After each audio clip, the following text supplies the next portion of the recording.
Et bonsoir, bonjour, Bissikano surtout Bozwami. Et bana membre, tenir surtout Bolinga Kakarine Mokonzi. Toza awa na gare du Nord, botala épave. Il y a Myriam Mawete, épave ye, tozo lokaye. Yo Myriam, yo ozolo bana Karine ke, obimisi ba audio soki ndene. Oebite ke Karine Mokonzi aza vrai chéri. C'est tout à fait normal, abimana Gezi Mawete. C'est tout à fait normal. Biso ba vrai Joe toloka, ba vrai bébé le wana ti ba Karine Mokonzi wana.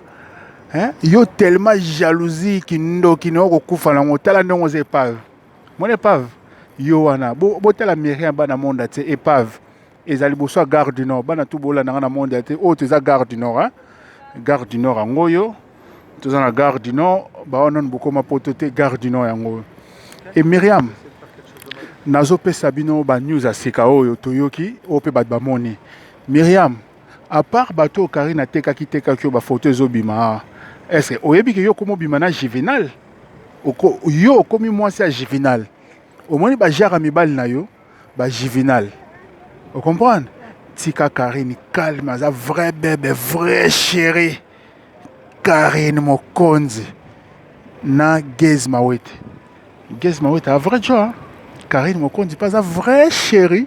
Il y a un tika bango. Karine abalata, tu condamné Karine soka balaki, tu rebenga ngoke asali ekobo.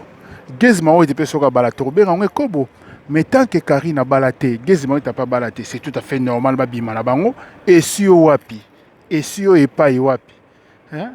Yo se prendre comme bimano na Juvenal, bazomo na bino partout, na bajonga partout, bazomo na mona bino na ba hôtel partout. Hein?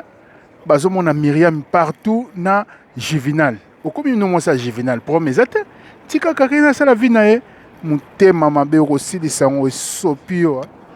Ndoki tale pave. Omone pave yo wana na liboso gare du Nord.